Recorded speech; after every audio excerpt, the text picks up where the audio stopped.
Bobby Fischer fue un prodigio del ajedrez. Desde muy joven mostró una habilidad asombrosa para comprender y dominar el juego.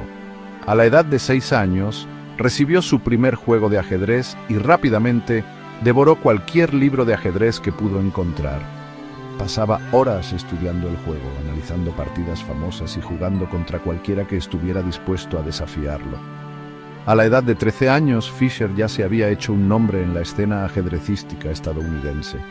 Su brillantez táctica y estilo agresivo eran evidentes en cada partida que jugaba. En 1956, en el Campeonato Abierto de Ajedrez de Estados Unidos en Oklahoma City, Fischer, de 13 años, desató lo que se conocería como la partida del siglo contra Donald Byrne. Esta impresionante victoria cautivó al mundo del ajedrez y marcó la llegada de un talento prodigioso. Al año siguiente, a los 14 años, Fischer logró su primer gran hito. Ganó el Campeonato de Ajedrez de Estados Unidos, convirtiéndose en el jugador más joven en hacerlo. Esta victoria consolidó su estatus como una estrella en ascenso y lo encaminó a desafiar a los mejores del mundo. Su dedicación al ajedrez era absoluta. Abandonó la escuela secundaria para dedicarse por completo al juego. El talento de Fischer era innegable y su ascenso a la cima continuó sin cesar. En 1958, a la edad de 15 años, se convirtió en el gran maestro más joven de la historia en ese momento.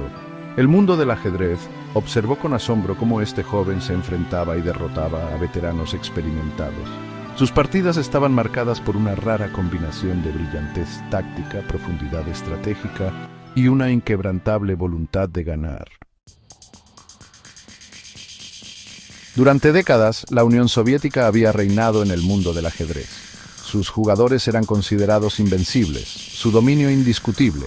Todo esto cambió en 1972 cuando Bobby Fischer se enfrentó a Boris Spassky, el campeón mundial de ajedrez reinante, en Reykjavik, Islandia. El encuentro del siglo, como llegó a conocerse, fue más que una simple partida de ajedrez. Fue un choque de ideologías, una batalla entre el mundo libre y el bloque comunista. Fischer llevaba el peso del mundo occidental sobre sus hombros. La presión era inmensa. La actuación de Fischer en Reykjavik fue legendaria. Dominó a Spassky, ganando el encuentro 12.5 a 8.5 y convirtiéndose en el primer campeón mundial de ajedrez nacido en Estados Unidos. La victoria causó conmoción en todo el mundo. Fischer había hecho lo que muchos creían imposible. Había roto el dominio soviético sobre el ajedrez. Su victoria trascendió el mundo del ajedrez. Se convirtió en un héroe estadounidense, un símbolo de la brillantez individual triunfando sobre probabilidades aparentemente insuperables. Los periódicos de todo el mundo celebraron su logro. Él solo había llevado el juego del ajedrez a la vanguardia de la conciencia pública. En la cima de su carrera, Bobby Fischer pareció desaparecer de la vista pública. Se volvió cada vez más solitario y errático. Se negó a defender su título en 1975 contra Anatoly Karpov. Fischer tenía numerosas demandas para el encuentro, incluyendo cambiar el formato a un sistema de primero a 10 victorias. La FIDE, el organismo rector internacional del ajedrez, se negó a cumplir todas las condiciones de Fischer, lo que llevó a la pérdida de su título. La retirada de Fischer del ajedrez conmocionó al mundo. El campeón mundial reinante en la cima de su carrera simplemente se había alejado del juego. Sus razones siguen siendo complejas y están envueltas en misterio. Algunos especulan que fue el resultado de su creciente paranoia y desconfianza hacia la autoridad. Otros creen que estaba agotado por la presión y el escrutinio que conllevaba ser campeón del mundo. Cualquiera que sea la razón, el exilio autoimpuesto de Fischer del ajedrez duró 2 décadas. Vivió una vida nómada, mudándose de país en país, a menudo evitando el contacto con el mundo exterior.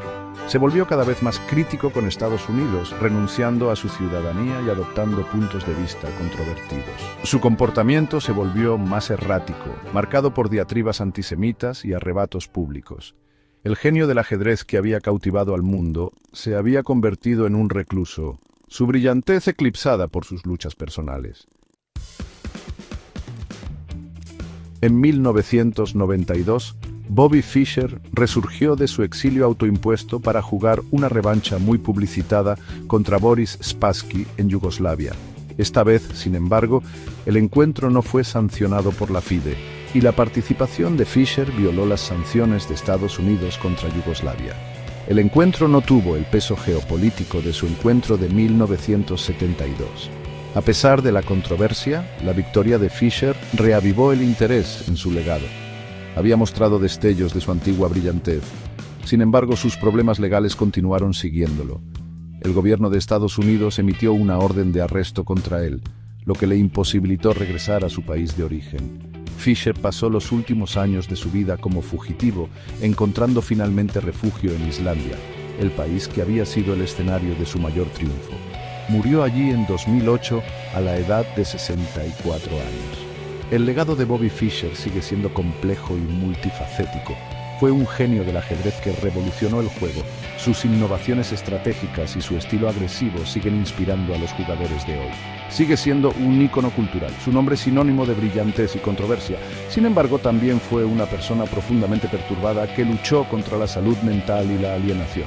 Su historia es un recordatorio de que la genialidad a menudo tiene un precio y que incluso las estrellas más brillantes pueden ser consumidas por sus propios demonios internos.